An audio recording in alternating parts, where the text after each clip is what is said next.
क्या हुआ भाई? अरे क्या हुआ? कोई मदद चाहिए क्या? यार मेरी गाड़ी खराब हो गई है और मुझे ये बॉक्स कहीं पहुंचाना है। हाँ वो तो ठीक है, पर है क्या इसमें? इसमें एक बहुत ही अनमोल चीज है और वक्त पे कहीं पहुंचानी पड़ेगी। मेहरबानी होगी यार तुम्हारी। हाँ हाँ चलो बॉक्स रखो। थोड़ा हाथ लगवाओ। हाँ हाँ। अरे बड़ा भारी है भैया। उठाओ। इतना बड़ा बक्सा।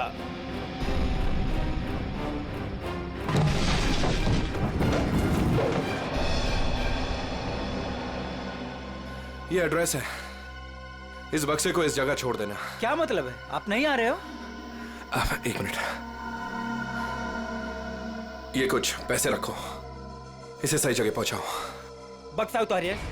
हाँ? मैंने कहा ना बक्सा उतारिए। अरे मुझे नहीं करनी आपकी मदद। अरे बेवकूफ समझा आपने? हाँ, बक्से में क्या है क्या नहीं है। तुम ये सब रखो यार, लेकिन टाइम पे बक्सा जिस एड्रेस पे बोला है वहां पहुंचा देना। हाँ देखिए मेरी एक शर्त है, बक्सा खोल के देखूंगा मैं। अरे क्या है क्या नहीं है इसमें। सुन मेरी बात सुन, मेरी नौकरी चली जाएगी, इसे मैं नहीं खोल सकता। बस पास में तो जाना है, प्लीज लेके जाओ ना यार। ठीक है भाई, भरोसा करता हूं मैं। इंसान इंसान के ही काम आता है।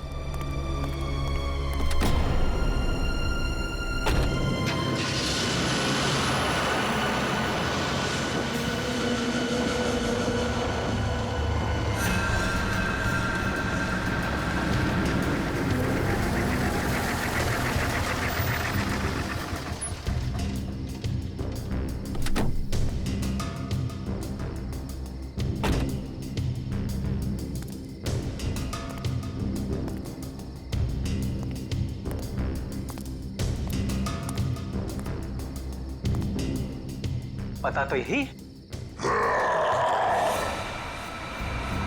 कैसी चीख। अपने को क्या, बक्सा यहीं उतार के चलता।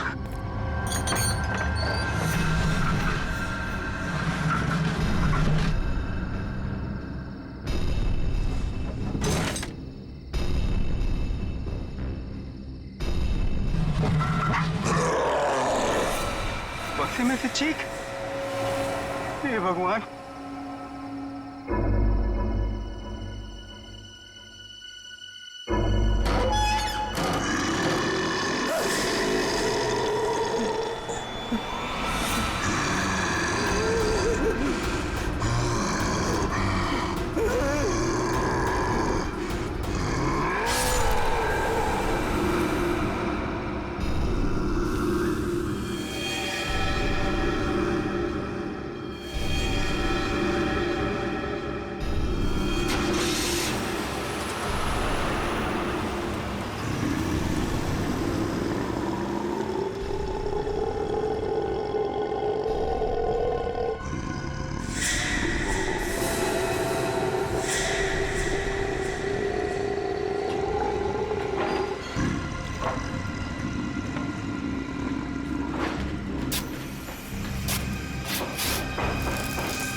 जरा जल्दी जल्दी हाथ पैर चलाओ तुम लोग सब लोग।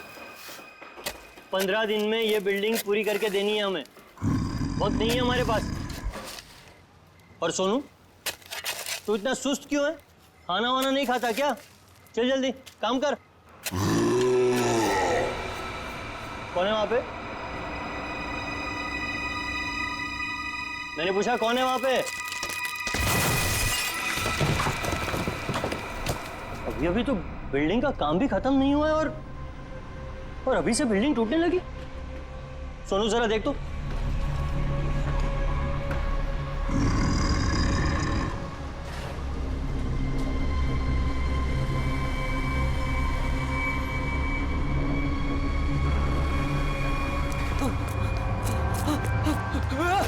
भागो, सब भागो यहाँ से। सोनू, वरना सब मारे जाओगे। सोनू हुआ क्या? सब। अरे हुआ क्या? किस चीज की आवाज थी? और ये चेहरे पर निशान कैसा है? पट्टियों वाला मुर्दा। मुर्दा? मुर्दा उर्दा कुछ नहीं होता है, ये जरूर कोई चोर और घुसाया होगा। एक काम करो, सब लोग मेरे साथ चलो। चलिए मेरे साथ।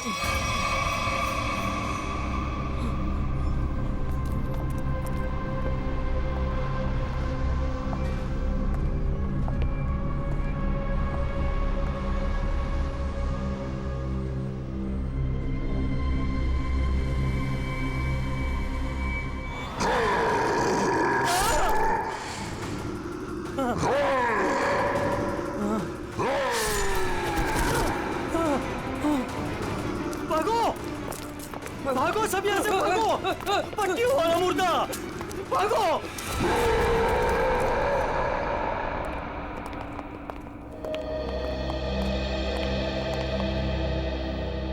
सर, मैंने और मजदूरों ने मिलकर एक फैसला किया है कैसा फैसला? कि हम आपकी बिल्डिंग में अब काम नहीं करेंगे। तो क्या बकवास कर रहे हो तुम? सर, लगता है आपकी नजर कमजोर हो चुकी है, इसलिए मेरे चेहरे पर ये निशान आप देख नहीं पा रहे। ये हाँ, शराब पी के झगड़ा किया होगा। सर, ये उस आत्मा की देन है जो आपकी बिल्डिंग में है। आत्मा? क्या बकवास कर रहे हो तुम? हाँ? मैं जानता था कि आप मेरी बातों पर विश्वास नहीं करेंगे, इसलिए मैं साथ में सोनू को भी लाया हूं। सोनू,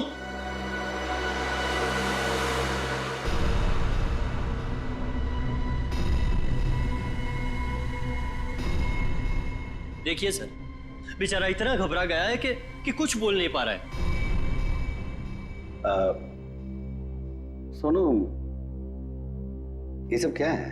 साहब, पट्टी वाला मुर्दा और कौन है इधर? कौन है? कौन है उधर?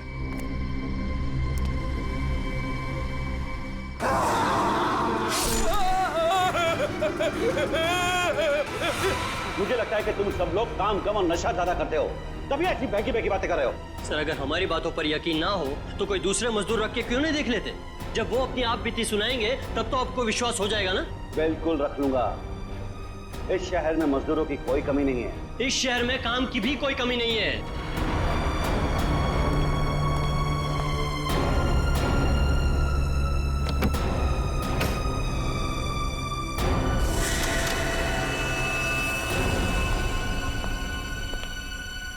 ये तुम्हारा आज तक का हिसाब।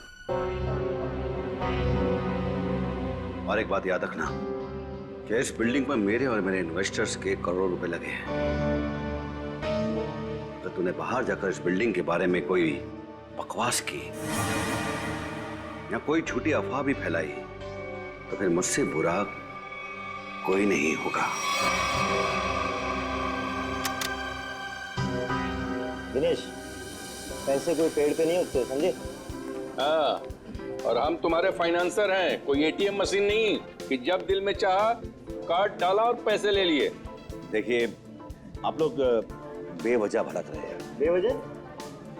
तुमने कमिटमेंट किया था, अब तक बिल्डिंग तैयार हो जाएगी, क्या हुआ? हाँ, चंदू, मैं बिरयानी बना रहा हूँ, कोई 2 मिनट में बनने वाला बर्गर नहीं। जब आप लोग बिल्डिंग की क्वालिटी देखेंगे तो आप लोगों को खुद ब खुद ये एहसास हो जाएगा कि आप लोगों का पैसा बिल्कुल सही जगह लगा है। हाँ, पता चल रहा है कि इन्वेस्टमेंट कहाँ पर हो रहा है। वैसे काफी अच्छी पार्टी थी आपने अपने शादी के सालगिरह की। और नताशा, एक्सक्यूज मी, आप सॉरी सर, मैं आप लोग को तो अपनी फ्रेंड से मिलवाना ही भूल गई। Meet come. She is Tina, Swati. बस हमें किसी से नहीं मिलना। दिनेश, इस बार अगर तुमने जबान पलटी ना, 15 दिन मतलब 15 दिन, दैट फाइनल। हाँ, 15 दिन पक्का। और हाँ, 15 दिन से ज्यादा हुआ ना तो तुम्हारा घर और भाभी जी के गहने बेच करके अपने पैसे हम लोग वसूल लेंगे, समझा? अरे पक्का कहाँ? दिनेश सुनो ना। एक्सक्यूज मी, आपकी भाभी बुला रही है, मन से। Excuse me. जल्दी आइए ना। क्या है? दिनेश देखिए ना, मार्केट में नया हार आया है, आप कभी लेकर देंगे मुझे ये? बस हार और गहने, इन चीजों के अलावा तुम्हारे लिए और कोई चीजें इंपॉर्टेंट है ही नहीं। पति जिए या मरे तुम्हें कोई फर्क नहीं पड़ता। मन तो करता है कि तुम्हारा गला दबा दूं। क्या बात है पापा, आप मम्मी पर इस तरह से क्यों चीख रहे हैं? मैंने सिर्फ सालगिरह का तोहफा मांगा था और ये ऐसे कर रहे थे मुझ पर। आशा, ये जो तुम्हारे ठाट बाट और ऐशो आराम है ना, वो केवल इसीलिए है क्योंकि तुम्हारा ये पति दिन रात गधे की तरह काम करता है। पापा, अगर आपके पास इतना ही पैसा है ना तो थोड़ा हम पर भी खर्च कर दो प्लीज। पहले तो आपने फ्लैट देने के लिए भी मना कर दिया, और अब जब मम्मी ने आपसे एक छोटा सा हार मांगा तो उसमें भी आपको दिक्कत है। तुम दोनों नालायक बच्चों को तो मैं कुछ दूंगा नहीं, और तुम लोग मेरे घर में रहते हो, इसी बात से खुश रहो।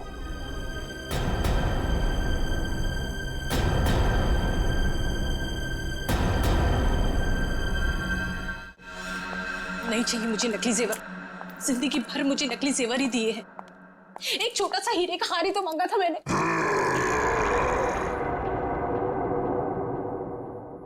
कौन कौन है वहां? कौन है वहां? कौन है वहां?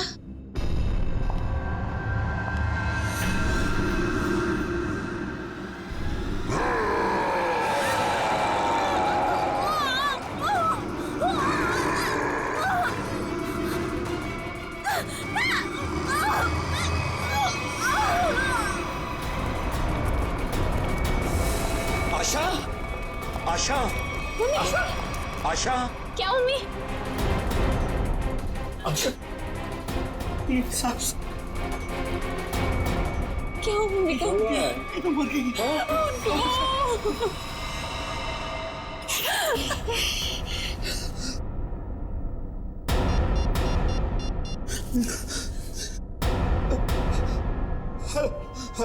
Hello, CID.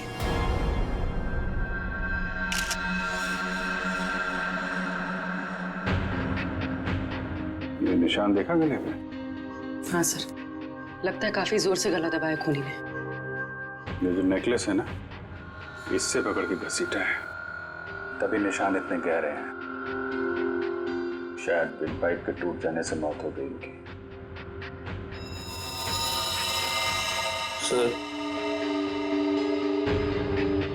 सर खून के निशान कॉरिडोर में यहाँ तक आए हैं और आशा जी की चप्पल। अपने आप को बचाने में बहुत स्ट्रगल किया होगा इन्होंने, पर खूनी ज्यादा ताकतवर निकला। Excuse me, excuse me. एक सेकंड, एक सेकंड।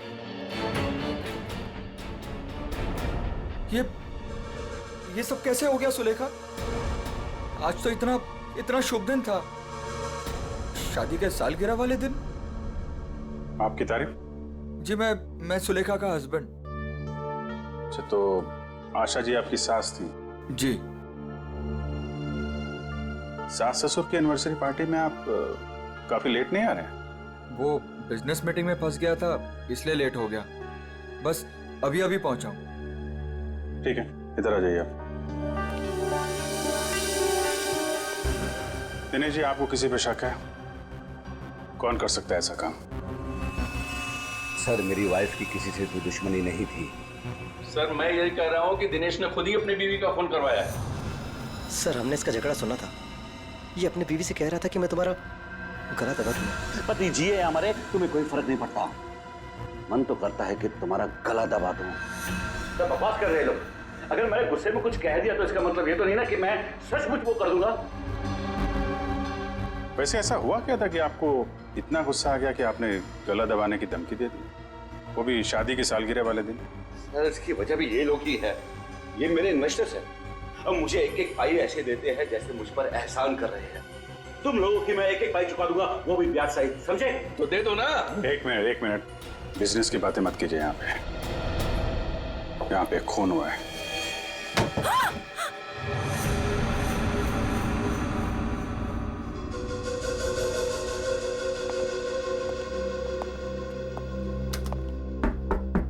कौन है अंदर? दरवाजा खोलो।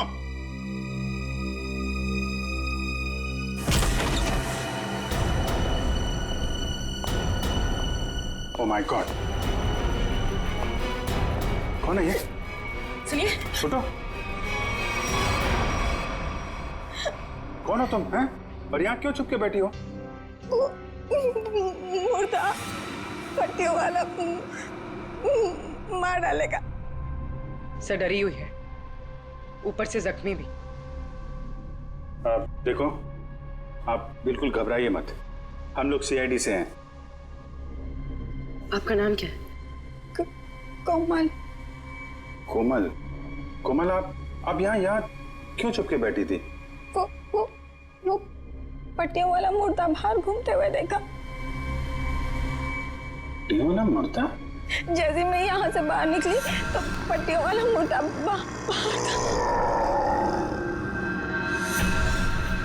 था। अच्छा ठीक है, तुम वो जो भी पट्टी वाला मुर्दा था उसका स्केच बनवा सकती हो? हाँ। Very good.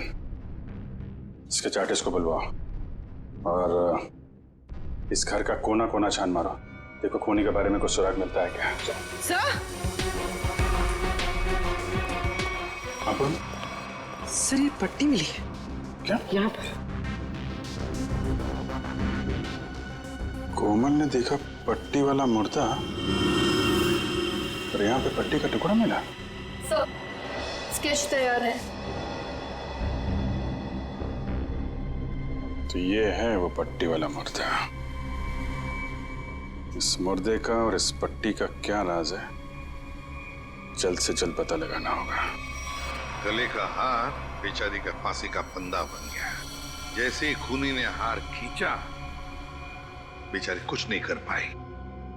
सर वो आदमी गले का हार छीनने के लिए आया था, ऐसा लगता नहीं। वही तो सचिन, वही तो राज है। बड़ा अजीब तरीका ढूंढा खून करने का यार। हाँ जयवंती, डॉक्टर साहब को जरा स्केच दिखा। Yes sir. ये देखिए सर, ये मम्मी की ड्रेस है। मम्मी मतलब माँ? मम्मी नहीं फ्रेडी, मम्मी। हजारों साल पहले जब इजिप्ट में राजा महाराजा मर जाते थे तो उनकी बॉडी को एम्बाम कर दिया जाता था। अलग अलग तरीके की सीक्रेट्स, दवाइयां, मरहम, बाम वगैरह लगा दिया जाता था उनकी बॉडी पर और बाद में इन पट्टियों से उसे ढक दिया जाता था। इससे मम्मी सड़ती नहीं थी। मर गए मतलब हजारों साल पुरानी लाश यहाँ पे आ गई और एक के बाद एक खून कर रही है। तो शायद अगला खून तुम्हारा होगा। मेरा हो गया, अब चुपचाप खड़े रहो। और एक बात ध्यान में रखो, मम्मी कभी सड़ती नहीं है और ना मम्मी कभी जिंदा होती है। अच्छा सर, ये जो पट्टी का टुकड़ा हमारे हाथ लगा है, कहीं ऐसा तो नहीं कि ये खूनी के साथ हाथापाई के दौरान आशा जी के हाथ आ गया?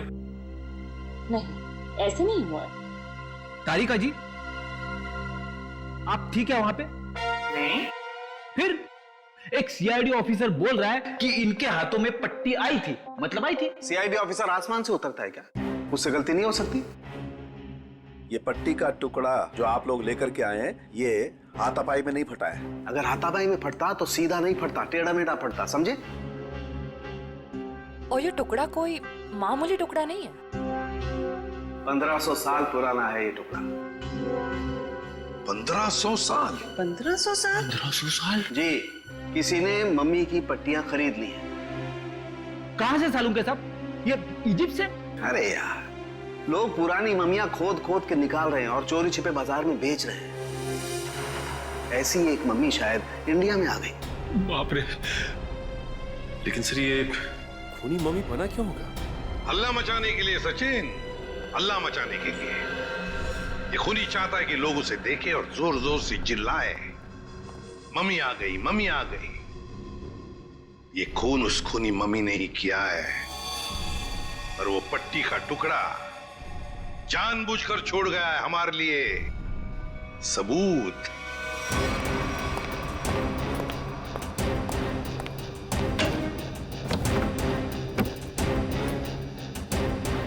आज तो मैं इस मम्मी का काम तमाम कर दूंगा।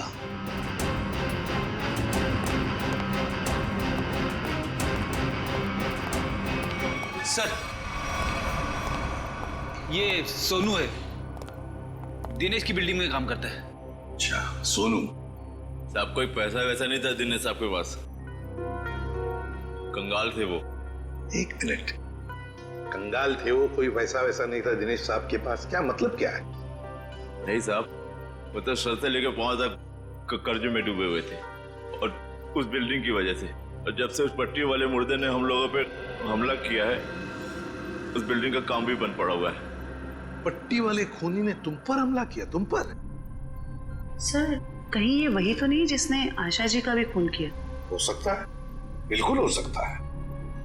वैसे वो पट्टी वाला खूनी दिखता कैसे है? सर पट्टियों में लिपटा हुआ, एकदम सड़ा सा मुंह, चेहरे पे खून लगा हुआ था, जैसे उसको कोई चोट लगी हो। मतलब उसकी सर आवाज भी बहुत अजीब सी थी, उसकी सर आवाज भी।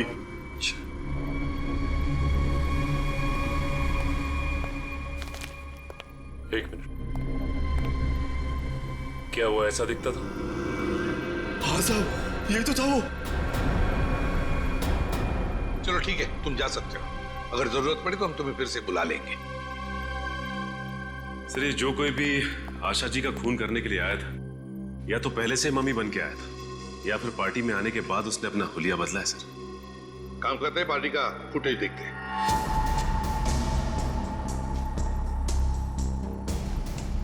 एक मिनट पॉज करो। ये देखो, ये है ना महेश, आशा जी की बेटी सुलेखा का पति महेश।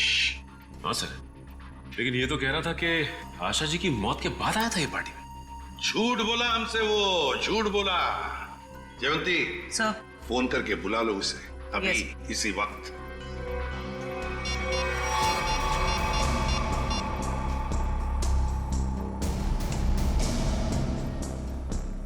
सर, फोन नहीं उठा रहा है।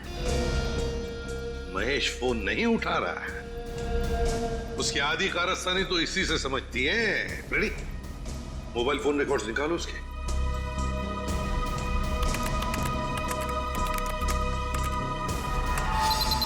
सर, ये रहे महेश के फोन कॉल रिकॉर्ड्स। 40 बार फोन किया है एक ही नंबर पे, और ये नंबर तो उसके सासू माँ का है। सर, सासू माँ से इतना ज्यादा लगाव? इस महेश से मिलना पड़ेगा। महेश, एक्सक्यूज मी,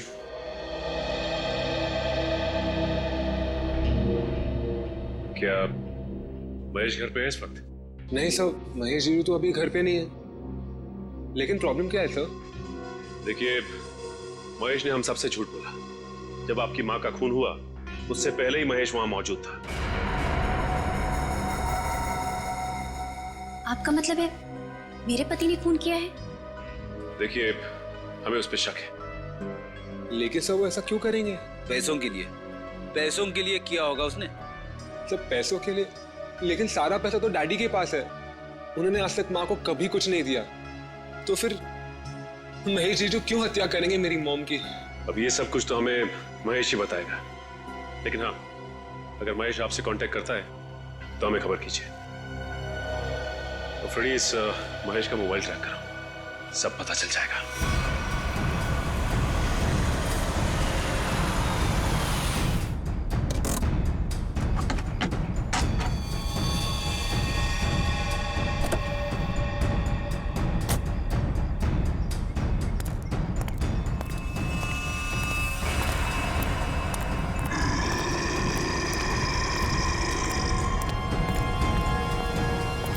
आज ये पट्टियों वाला मुर्दा मिल जाए बस।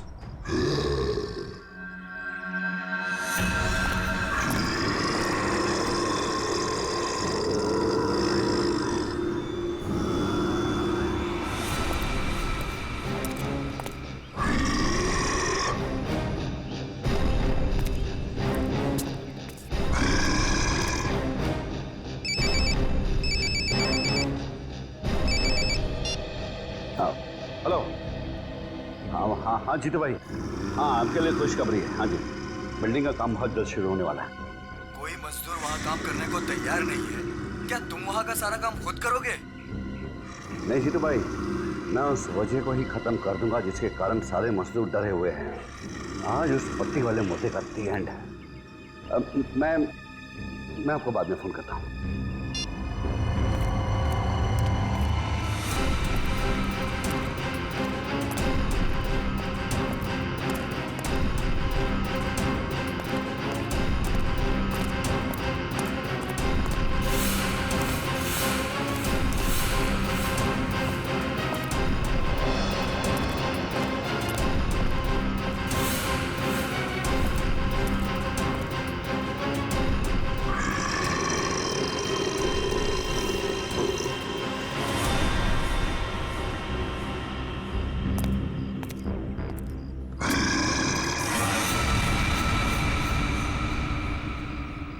आवाज आई, यहीं से आवाज आई, पट्टियों वाले मुर्दे, आज तू बचेगा नहीं, आज तुझे छोड़ूंगा नहीं मैं। गोली मत चलाना। तो तू ही ये सब कुछ कर रहा है और तूने ही आशा को भी मारा। नहीं, मैं ऐसा क्यों करूंगा? मैंने नहीं मारा। तू यहाँ क्या कर रहा है? मैं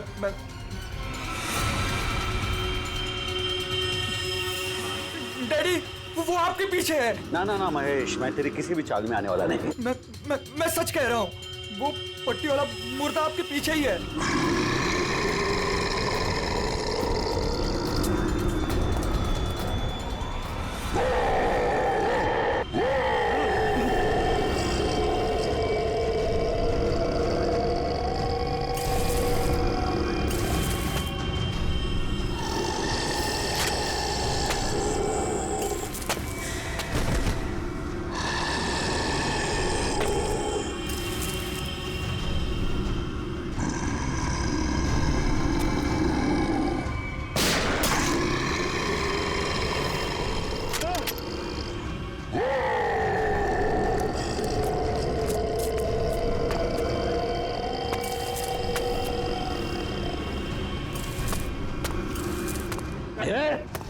देखो भाई, तू मुझे माफ कर दे।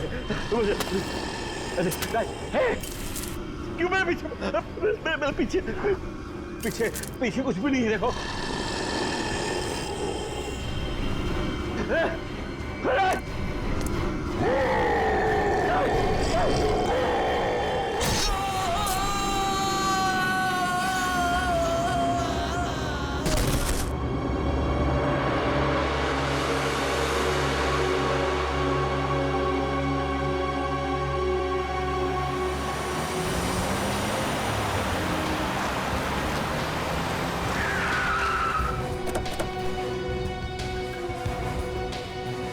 सर, मोबाइल कंपनी वालों से पता चला है कि ये दिनेश का मोबाइल भी यहीं पे है।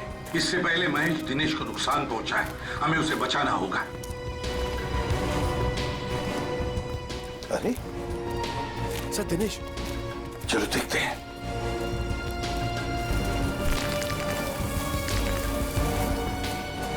My God,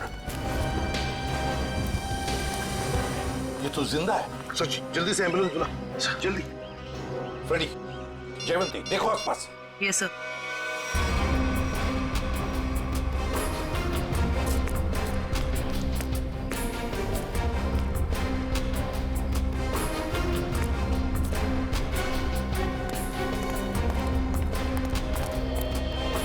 Mahesh sir. हाँ फ्रेडी, क्या हुआ? सर, महेश बेहोश है। महेश, महेश। सर, हाँ? ये गन पड़ी हुई थी यहाँ पे। सर, हम तो सोच रहे थे कि इन सब के पीछे ये महेश है, लेकिन ये तो खुद ही बेहोश पड़ा है। हाँ, ये तो महेश के होश आने के बाद ही पता चलेगा कि ये सब किसका किया कराया है।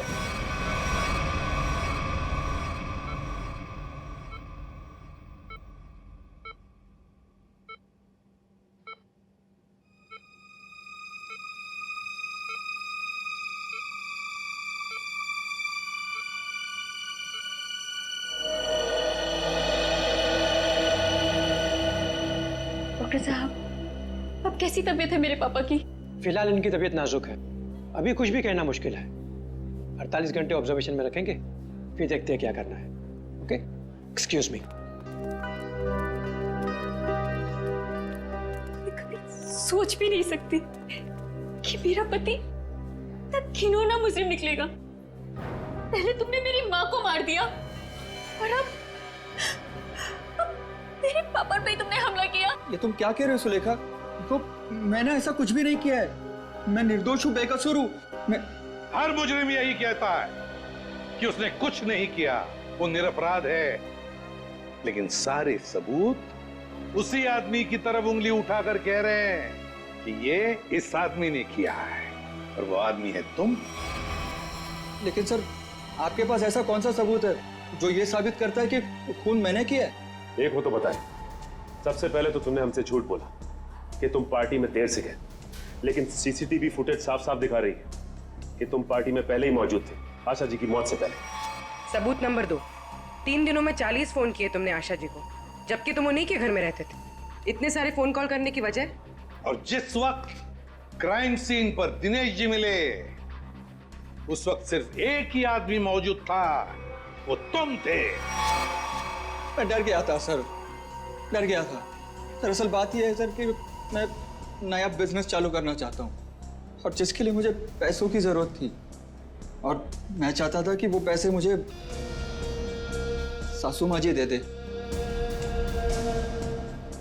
बस सर इसीलिए मैं उन्हें बार बार कॉल कर रहा था और कोई वजह नहीं है सर।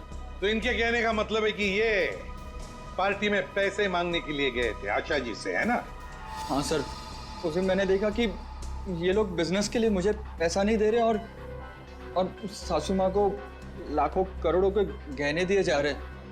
और तुमने गुस्से में आकर मार डाला आशा जी को? नहीं, मैंने उन्हें नहीं मारा। मैंने कहा ना, मैं उनसे पार्टी में बात करने गया था पर मेरे बात करने से पहले ही उनका मर्डर हो चुका था। नहीं महेश जी, कौन विश्वास करेगा तुम्हारी इन बातों पर? पहले तुमने आशा जी को मारा, फिर दिनेश जी के पीछे पड़े, और वो भी कहां पर? अंडर कंस्ट्रक्शन बिल्डिंग में। ये गलत इल्जाम है। मैं वहां पर उनसे भी बात करने गया था, मैंने नहीं मारा। ऑफिस में नहीं जा सकते थे, घर में नहीं जा सकते थे? उनसे बात करने में ऑफिस से गया था, पर जब मैं ऑफिस पहुंचा सर तो वो निकल चुके थे अपनी साइट पे। सर इसीलिए मैं साइट पर चला गया, पर जब मैं साइट पर गया तो सर मैंने देखा कि एक पट्टी वाले मुर्गे ने उन्हें धक्का दे दिया वहां से। सर आशा जी और दिनेश जी पर मम्मी ने हमला किया? हाँ सर। पंकज, ये तो उस आदमी ने किया जो दुनिया को दिखाना चाहता है कि ये किसी इजिप्शियन मम्मी ने खून किया है। पर वो हमारे परिवार के पीछे क्यों पड़ा है? डॉक्टर साहब कह रहे थे ना कि इस तरह की पुरानी और महंगी पट्टियां आसानी से नहीं मिलती। सचिन, सेंट्रल स्टेट लेबोरेटरी से पता लगाएंगे कि पट्टियां कहां से और कैसे मिली है। मैं ACID से आपसे मिलना चाहती हूँ। डॉक्टर चारू आप ही? हाँ, मैंने ही आपको फोन किया था। डॉक्टर चारू, इस पट्टी को पहचानती हैं? ओह माय गॉड, ये पट्टी आपको कहाँ से मिली? ये पट्टी तो हमारी लैब से चुराई गई थी। इस सिलसिले में एक डॉक्टर को काम से भी निकाल दिया गया। आइए।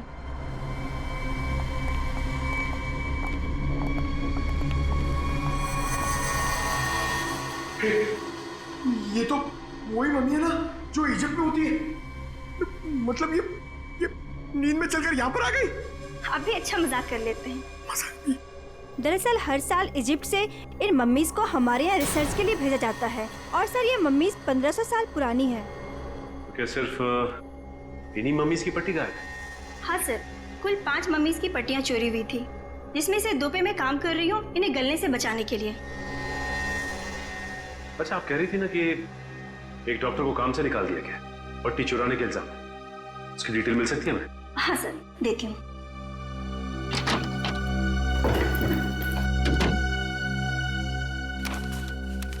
ये है सर मिस्टर ज्ञान। इन्हें काम से निकाल दिया गया। इन्होंने पट्टियां चोरी की या नहीं ये तो मालूम नहीं, लेकिन इन मम्मीज की देखरेख यही करते थे। और हाँ सर, उनकी एक पर्सनल असिस्टेंट भी थी। इनकी असिस्टेंट का कोई फोटो, नंबर या एड्रेस है आपके पास? वो उनकी पर्सनल असिस्टेंट थी, इसलिए हमारे पास उनकी कोई डिटेल्स नहीं है। सर, 5 मम्मीज की पट्टियां गायब है और खूनी खुद मम्मी बनकर दिनेश के परिवार के पीछे पड़ा है।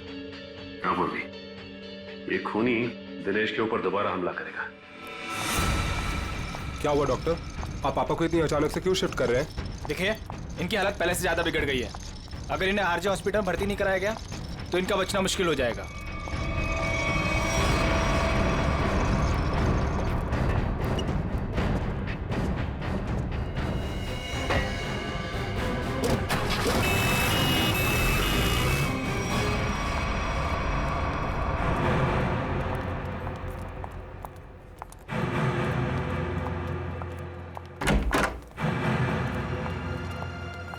दिनेश जी तो कहीं दिखाई नहीं दे रहे यहाँ पे। वही तो, चलो देखते।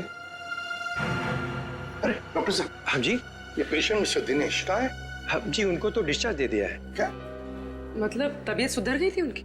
नहीं, तबीयत तो नाजुक ही थी, पर उनके परिवार वालों को शायद भरोसा नहीं था कि उनका यहाँ अच्छा इलाज होगा। तो उन्होंने दूसरे डॉक्टर को फोन किया और वो यहाँ से दूसरे हॉस्पिटल ले गए। कौन से hospital? RG hospital. RG hospital, उसका नंबर तो होगा ना यहाँ पर? हाँ जी, रिसेप्शन पे होगा। चलिए आइए बात करा देता हूँ।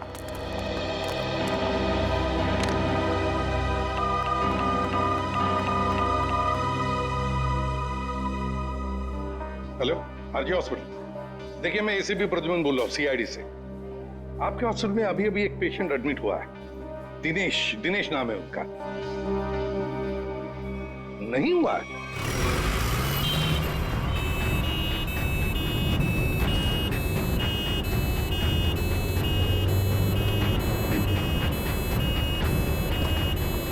काम हो गया बॉस, तीर कमान से निकल चुका है। आप निशाना तैयार रखो।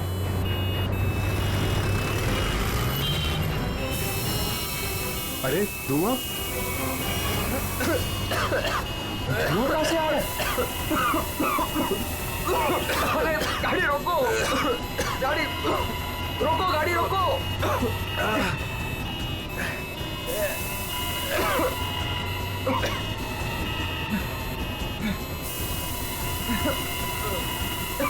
धुआं बढ़ते ही जा रहा है ये।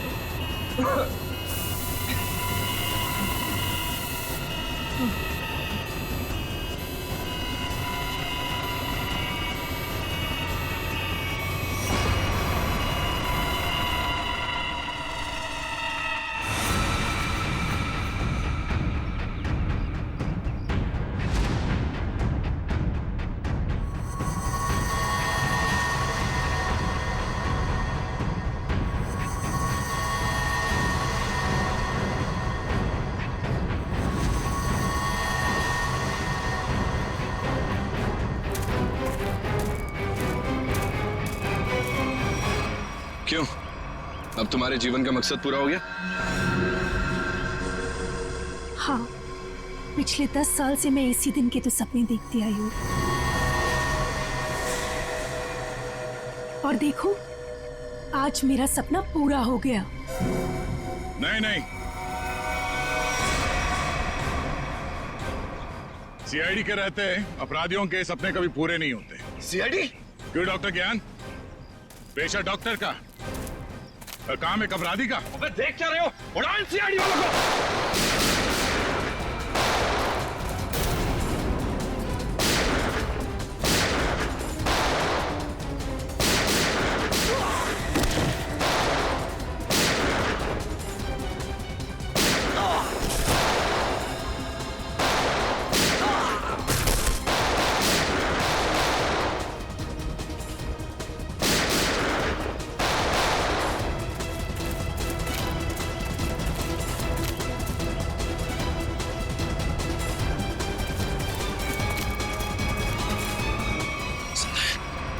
सबके सब बेहोश हैं, इनको होश में आना पड़ेगा।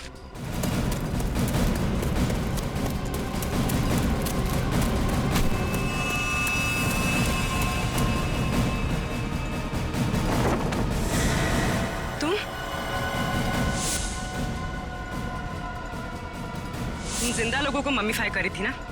मैं तुम्हें सिखाती हूँ मम्मीफिकेशन किसे कहते हैं। अपराधियों को मम्मीज बनाने का काम हम करते हैं। मैं दिनेश की सेक्रेटरी सिर्फ इसलिए बनी ताकि इससे अपने भाई के मौत का बदला ले सकूं, और इसलिए मैंने मम्मी बनकर इसकी बिल्डिंग में काम करने वाले लोगों पर हमला किया ताकि मम्मी की अफवाह फैल जाए। तुम कुणाल की बहन हो? नाम मत लो अपनी गंदी जबान से मेरे भाई का। एक वक्त था जब वो तुम्हारा सबसे करीबी दोस्त था, और तुमने क्या किया? दोनों साथ गए थे ना विदेश पैसा कमाने के लिए। सर, इसको सहयोग से एक मम्मी मिली, और मेरा भाई चाहता था कि वो ये मम्मी वहां की देश की सरकार को सौंप दे, लेकिन ये दिनेश उसे ग्रे मार्केट में बेचना चाहता था। सर ऐसा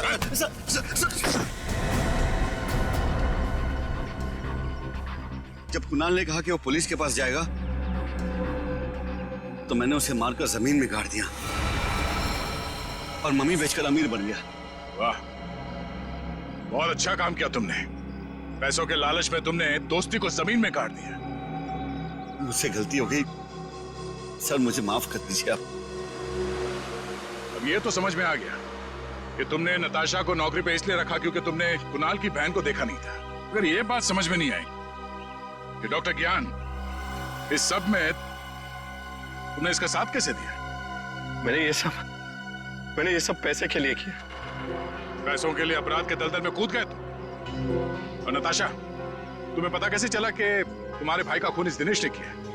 जब कई दिनों तक भैया की विदेश से कोई खबर नहीं आई तो मैं उनका पता लेने के लिए इसके घर गई थी और वहां मैंने सुना कि अपनी बीवी को बता रहा था कि किस तरह इसने मेरे भाई का खून कर दिया और उसे जमीन में गाड़ दिया। आशा ये सब पहले से जानती थी और इसलिए मुझे उसको मारने का कोई पछतावा नहीं है। पछतावा होगा, तुम सबको बहुत पछतावा होगा जब कानून तुम्हें कड़ी से कड़ी सजा सुनाएगा, शायद फांसी। For more updates, subscribe to our channel, click the show links and enjoy watching the videos.